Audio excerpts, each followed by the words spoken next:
Okay, so we are live. Good morning, good afternoon, and good evening. Everybody who's going to take their time to watch this. Thank you so much. This is our second week of May, and as promised, we are going to be talking about children's mental health. And today, I am so privileged to have Dr. Carol Chakua, who is a gem and a gold in this space. So she's going to introduce herself, exactly who she is, what she does, and then we are going to have a beautiful, beautiful discussion. Daktari Karibu. Thank you, Dr. Lema. Thanks so much for having me. And I guess it's good morning from wherever you are. It could be good morning, good afternoon, good evening from wherever Yeah. you're streaming from. So my name is Dr. Carol. I wear many hats. The first one and most important is that I'm a mom, Yeah. and I have a 13-year-old son. But I am also an auntie to so many nieces and nephews. I am always having kids, in my space. I also am a therapist. I'm a practicing therapist. And initially, my practice started with working with children. So I worked with children for about between 10 to 15 years. And the beauty about children is that they are very open, malleable, so easy to influence. Their brains are just like, what is it, what's out there, give me, and you're a pediatrician, I'm sure you experience Yeah. that as well. But then, yeah, and so it was easy to watch them unfold. It was very rewarding to just watch them unfold and to see them begin to change, because of the environment I created. But then after some time, they would still come back to me. After a while, they would be brought back to me.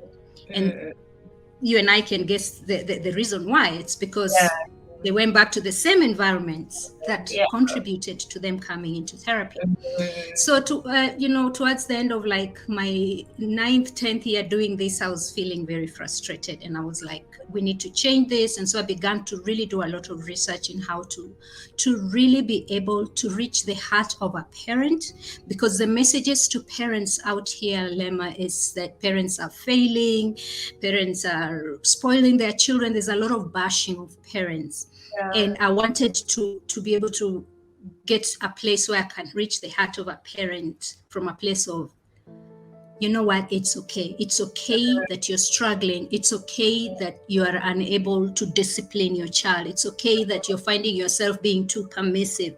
It's Mm, okay. You're coming from somewhere. So can I help you? Because behavior is really the tip of the iceberg. Behavior is communication of a need. And so if you're able to help parents understand what the need is in the children, and also be able to know what kind of environment to create, so that they show up, so that they create a healthy relationship with their children, because the relationship is what is important for those behaviors to change. And mm, now what I was doing is, apart from just therapy, I was also doing parent coaching. So what I do okay. is I package coaching and therapy, and I Mm, give parents sessions depending on what it is that their need is. So yeah. in a nutshell, that's what I do. I also teach at the university. I teach psychology. So Mm. that's also another hat that I wear. Right. Oh, wow, that's beautiful and interesting. That's exactly why I love pediatrics. Is because of how children are, the innocence, and the fact that there's so much that can happen to them, the resilience, but also they're also so very fragile, and it's usually so unfortunate that they will take everything because they are so naive, and some of these things will actually harm them. So part of the reason I do this is actually also to do the same thing that you're doing, to help be able to bring up children who are holistic, so that at the Yeah. end of the day we have a better generation than the Yeah. one we were raised up in. So, oh, that's Absolutely. nice. That's very beautiful. So, looking at what you do now, thinking of the family dynamics, maybe you can just help us understand what exactly is family dynamics, and how does the family system fit into that space? Okay. Family dynamics. I don't know even that there is like a definition for family dynamics. But what I know is that there are a lot of dynamics that happen within the family system. Within the family Okay. system. Yeah. Mm, And so as practitioners in family therapy, we look at the family as a system.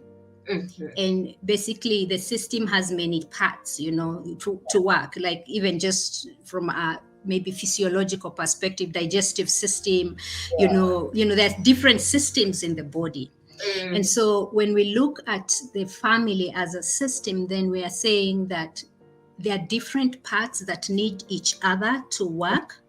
And mhm. if one part is not working, Yeah. then we don't pick that part and fix it. Mm, We actually step back and ask what is faulty within the system, and maybe not using the word faulty, but what is going on with the system? What do we need to look at as the bigger picture?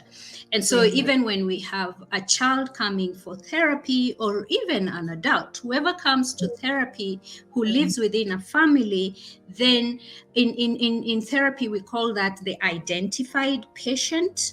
mhm. Okay. And that means that it's like, for you guys it will be, this is the symptom, but what's Yeah. really going on, so Yeah.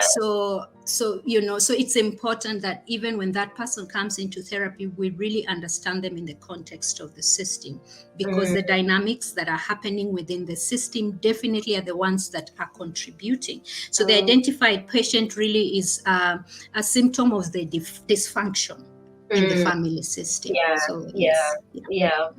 And of course, that means if, I mean, looking at the system as now we have the parents, and then we have the children, maybe we have the grandparents, and then of course we look at the roles that each play as part of being the whole system. And of course, now that's what will be causing the dynamics of those systems. So now I'm looking at Right, how, right. You're yeah, right. the Mm, relationships that we have in a family in this system, mm, like how mm. mom can relate to dad, how dad will relate to the sons, how dad will relate to the daughters, how Yeah, mom will and relate to and the it goes children. even beyond that, because Mm, we have the now entire ecosystem, which means now there is the right now, of course, the internet, that's another ecosystem of the family. The yeah. school is an ecosystem, the church. Mm, So the different other institutions within the society are also very much part of this family system. Yeah. yeah. Okay. Mm.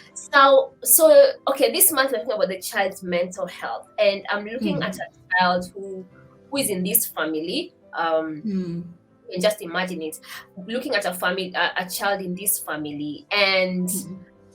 we all come from families, and of course there's a way our families will affect us.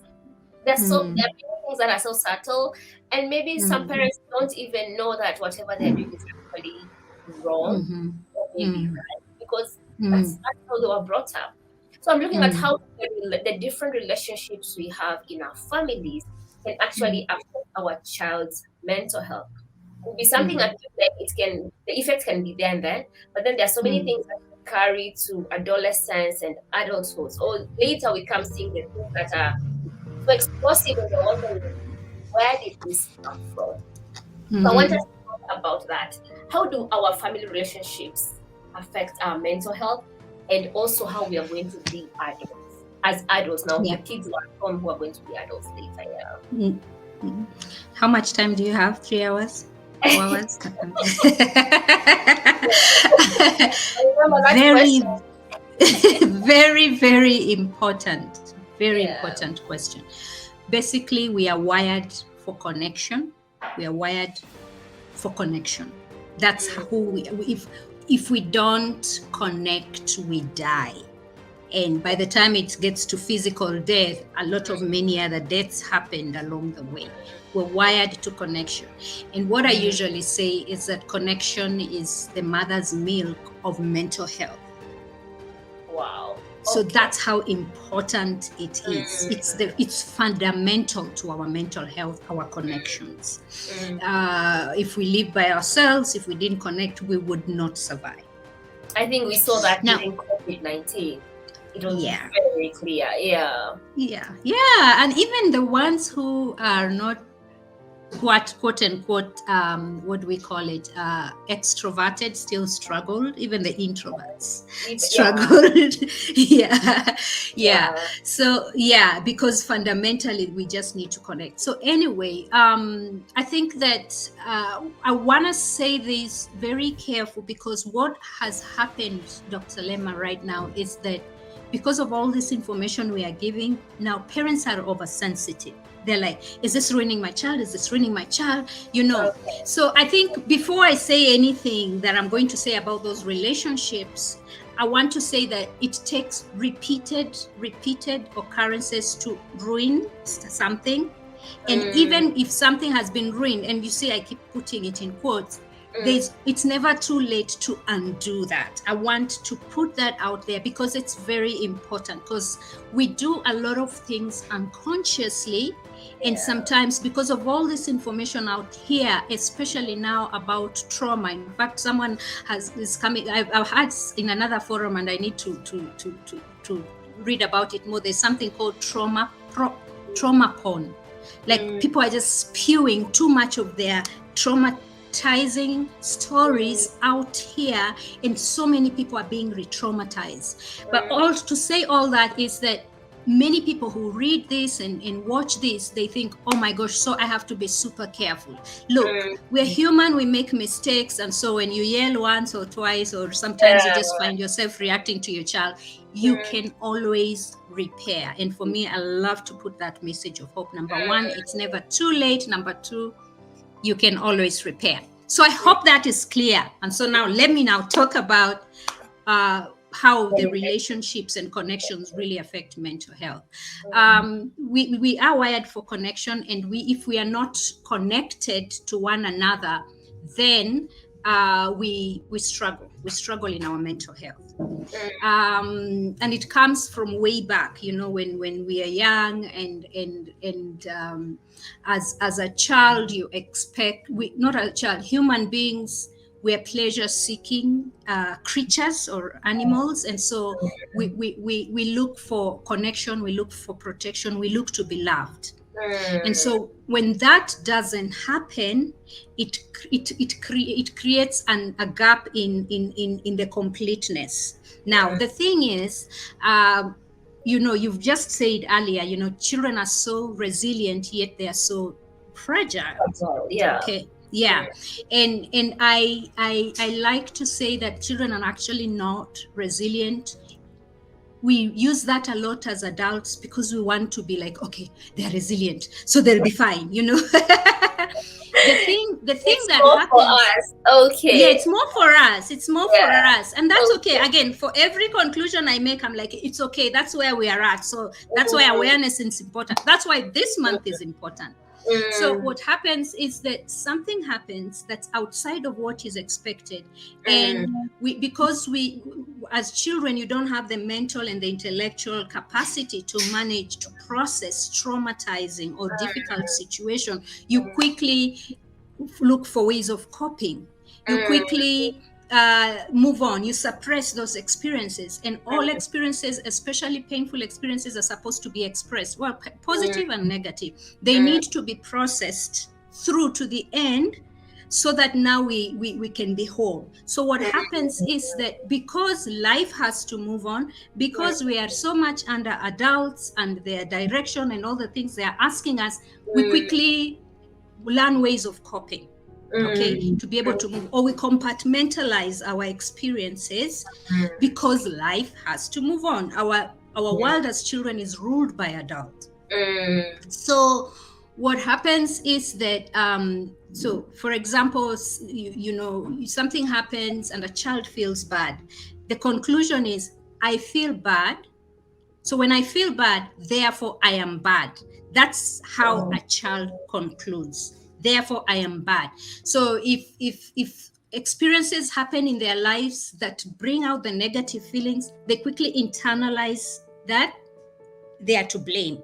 Okay, they are to blame. There's something fundamentally wrong with me. Therefore, because I am bad, let me be the good person. Let me be a people pleaser. Let me be a doormat. Let me minimize my voice. So all those experiences lead to us making conclusions in terms of how do I cope with it. So you can go that way, or you can decide, oh, I am bad. They think I'm bad. Let me show them, and so they go into aggression. So that's why I say behavior is the tip of the iceberg. Okay. And unfortunately, we carry these tendencies into our adulthood. And the one time, and there are many situations where we might need, those things might chomoka, like we will need to work on them when we're in relationships, when you're at work, when you experience difficult situations. But one of the spaces where we have no choice but to face these things is when we have children. Okay. Because when we have children, or when we work with children, when we interact with children, because children trigger in us the things we haven't dealt with. I usually say that they become a mirror. They become a mirror for the things we haven't dealt with. And so those things come up. So one of the phrases that I use, and by the way, I hope I can talk about my book, Parenting with Your Heart in Mind. I have a book, Parenting with Your Heart in Mind. My program is based on this quote that I read from a book by Dr. Shefali. Unless you are fulfilled, she's a conscious, she's at unconscious space. And she says, unless you are fulfilled, you will use your children to complete you. Wow. Okay. And then it's not yet over. You will teach them how to live with, number one, your unacknowledged fears. So you're a child, you're going through stuff. There are fears that have you're not given space to express or to process. There's no space created for that. So you hide them, you suppress them. Or even just the present fears you have now, the fears of the things that you did not accomplish or you're not accomplishing. So we teach our children to live with our unacknowledged fears. So one of the things I do when I'm coaching parents is really get them to talk about their fears. The fears that are real, that are as real as I fear what will happen to my children when I die. That's an unacknowledged fear. And if you don't speak about it, it has a hold over you. It becomes, it grips you. Okay, so you're an acknowledged fear. We teach our children to live with our rejected emptiness. So I'm still back to the quote, okay? So rejected emptiness is what the things we experienced when we were young, but even currently, rejection at a place of work, rejection in relationships. Actually, that's the biggest. Yes. And so because I am feeling rejected, I use my children to make me feel wanted. And then number three, it happens. My child is my world, things like that. And we make them acceptors in many other ways. We make them acceptors by when we buy them clothes, they must accept them. When we make them food, I'm doing all this for you. So we are looking for acceptance. And the only way we can get it is these two little people that we have control over. We can make them accept us. And then number three, we teach them to live with our forgotten lies. And so that is the one that is the deepest, because now these are our traumas, the traumas that we experienced in our past, we have suppressed, because people think children are resilient, but they are not. They just do not have the capacity to process, so they move on quickly. Okay? And that's why for you, when you say they're delicate, I'm like, yes, that is actually the thing. They don't have the capacity. And so when we do all those three things, Dr. Shefali says, while unaware, we are doing so. And that's the tragedy. That's the tragedy. We are unaware. For me, we start walking backward, and I help you begin to see what are some of the things I'm doing that I'm not even aware of that are affecting this child, and what do I need to do to heal from that space so that now I can begin to create the right environment. How can I find my own fulfillment so that I don't have to use my children to fulfill 1, 2, 3 things? How can I heal myself or begin the process of healing so that what I'm pouring into my child's space is healthy, so that these connections are Help. healthy? Yeah. Yeah. Shooks. Okay.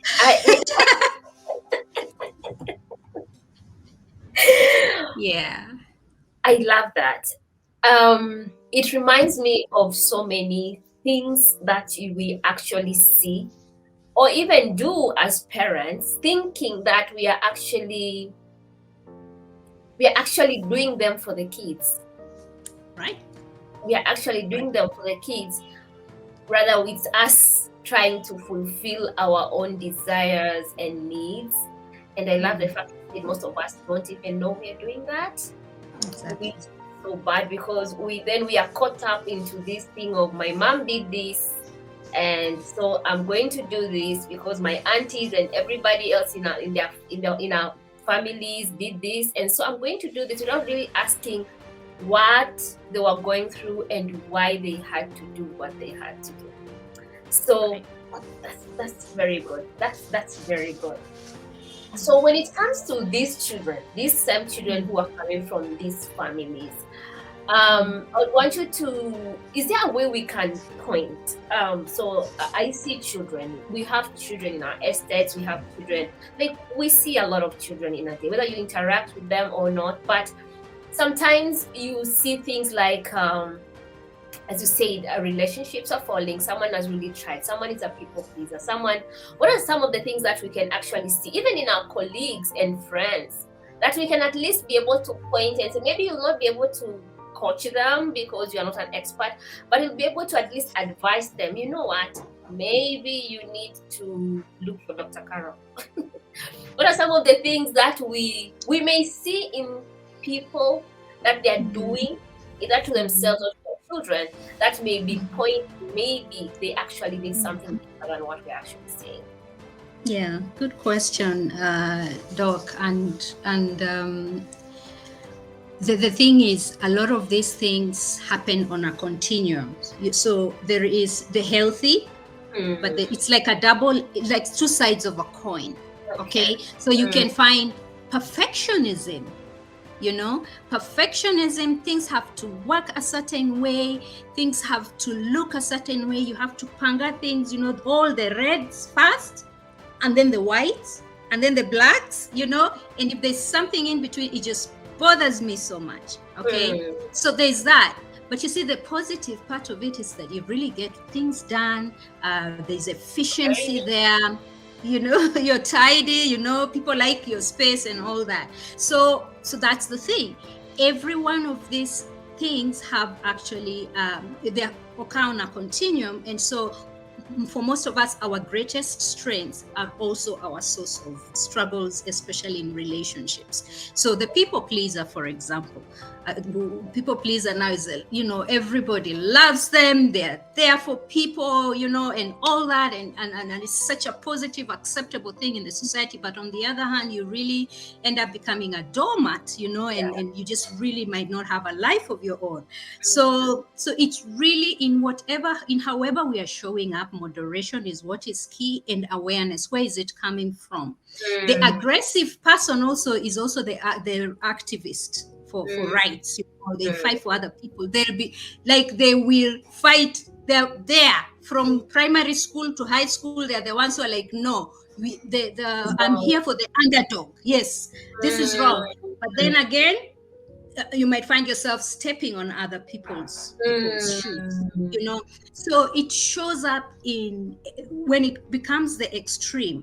Okay, and because a lot of these behaviors are ways in which we decide we will cope with, or we will numb whatever it is we haven't dealt with. So remember, I said, I feel bad, therefore I am bad.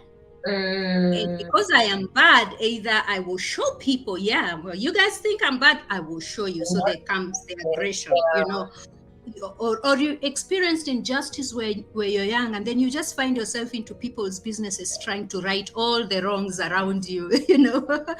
So it shows up in so many different ways. But I think basically, is it how intense is it?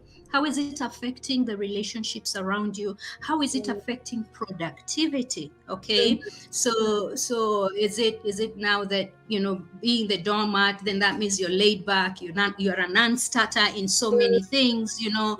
So it's just how is it affecting your relationships? How is it affecting your daily interactions with people? How is it affecting your productivity and your ability to really experience life fully, and also to manage life's challenges? That's where now we need to look at. So I Okay. hope I have clarified, Yeah. because Yeah. one of the things we are accused for in behavioral science is we never give a direct answer. We like to say it depends. Yeah. Yeah. But which is Yeah, true, because there's no straight answer, because we each have very exactly. different lives. Yeah. Yeah.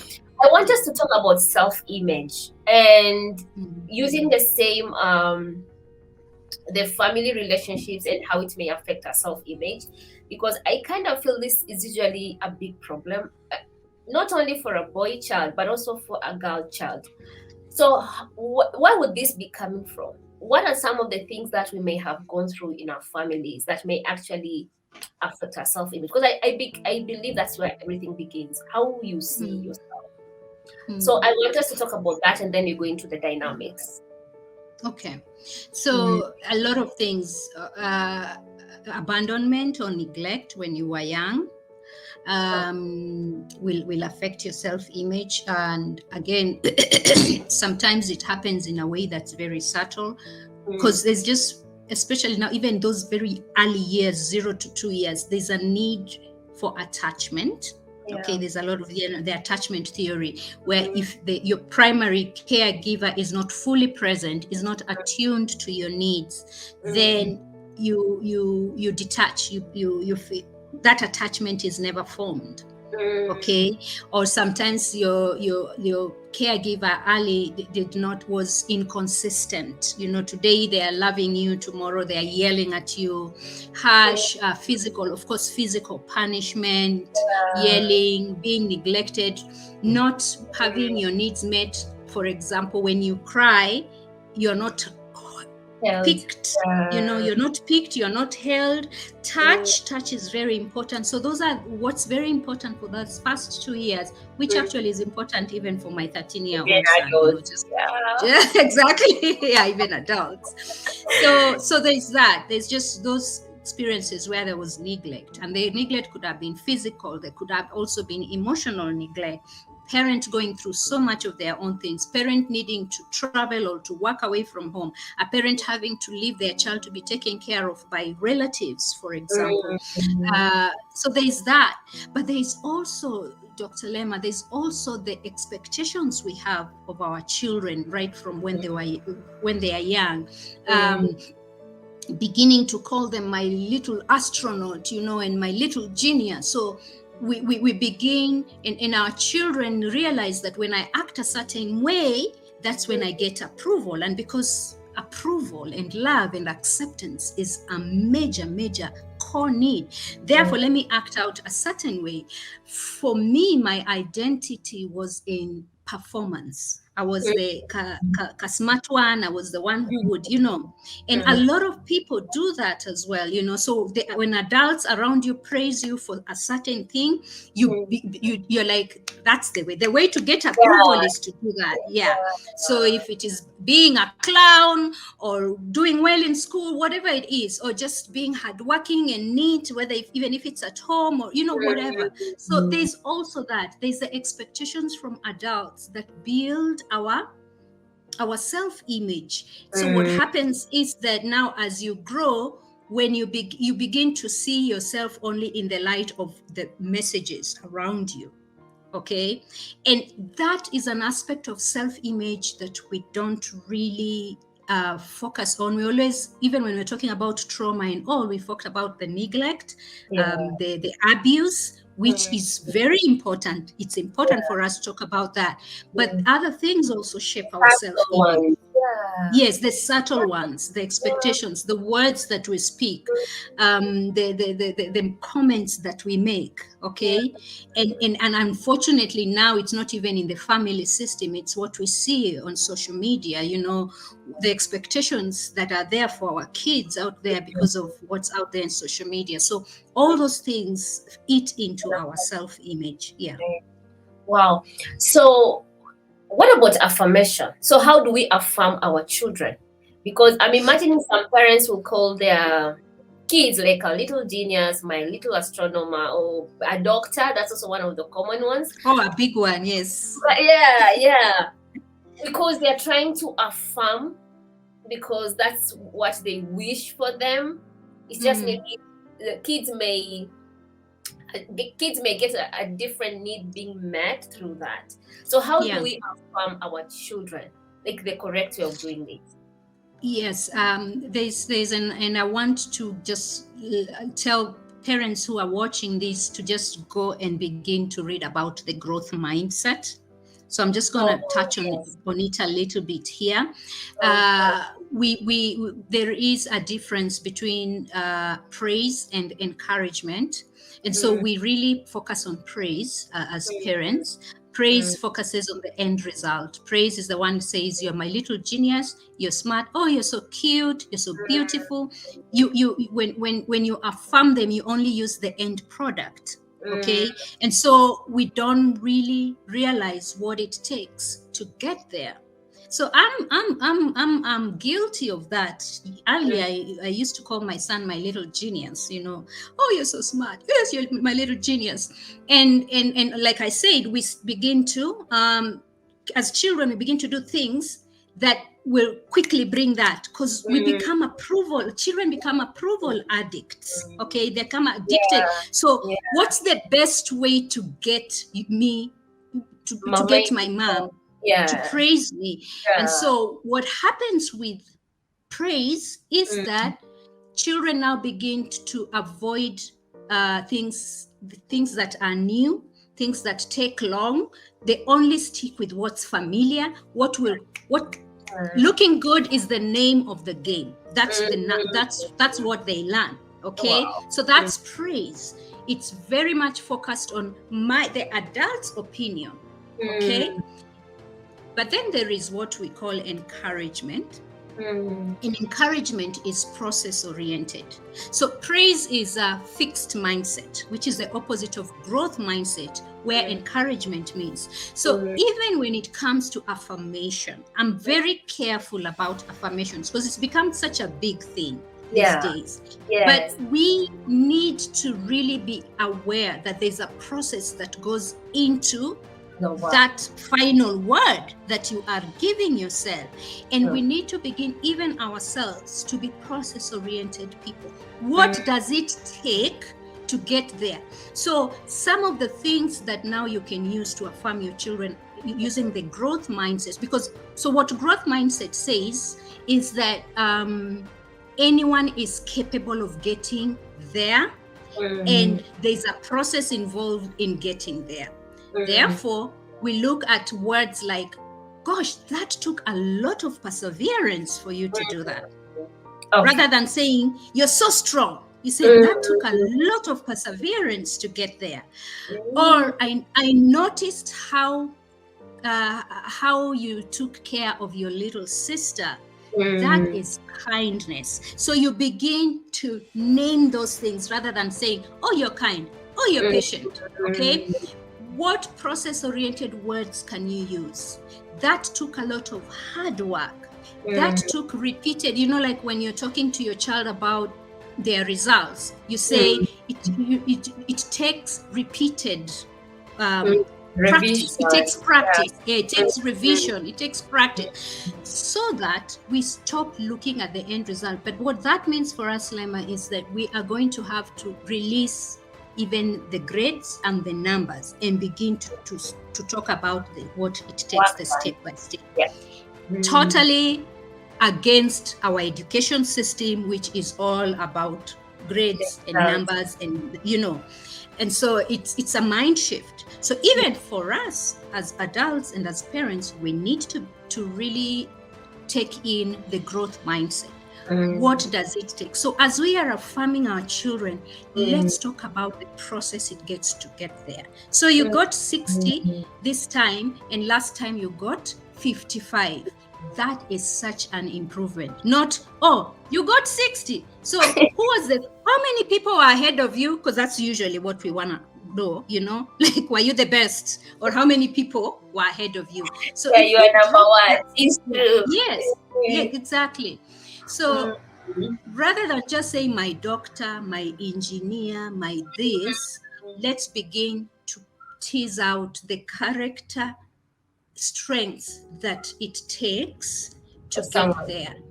And those are the things that we are lacking even in our society, the character strengths that you need to be that doctor, to be that politician, to be that, So for me, that's how affirmation looks like. And please, there's so much literature about growth mindset. Please go and read. It will be very helpful. It even gives you words to use to motivate your children. Yeah. Wow. That is so true. And I think I also need to change, because as much as sometimes you try to point out the character, I think there's a way the mind is still fixed on the old habits of going on for the results. Like, oh my God, you did that, you are a genius. Oh, that you're so strong, you're a great man. Yeah. I mean, yes. That's and you see, even changing from that to growth mindset needs a growth mindset. Do you know that? It means you cannot switch completely. So you allow yourself to transition. We can never be fixed mindset or growth mindset 100%. So it requires a growth mindset saying, oh, I improved. So I mean, back to the story I was telling you about my son. I used to call him my genius. Oh my gosh, I used to say it so many times because I just thought that was the right thing to do. Then he got to year 4, and he was supposed to be studying for his, because he just used to didn't need to do much to get and I was like, exams are coming up and you're not reading. And in a very cocky way, he looked at me like, but mom, I'm smart. I was like, oh, what have I raised? so it's been a journey. It's been a journey of unraveling that and just transitioning. And I'm glad to say that now there is so much of process-oriented, even vocabulary in my house, so that we are always talking about perseverance, effort, process, hard work, repeating things.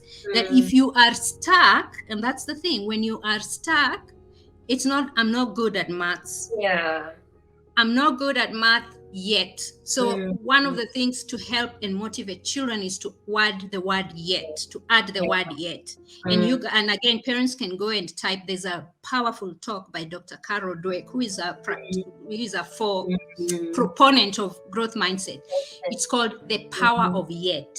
When you learn to add yet to your vocabulary to help kids. So even the things they are not good at, we don't, because you see what we do as parents, we avoid talking about the things they're struggling with. We just want to pump them with the positive things. So if they're struggling with math, it's, I'm not good at math yet.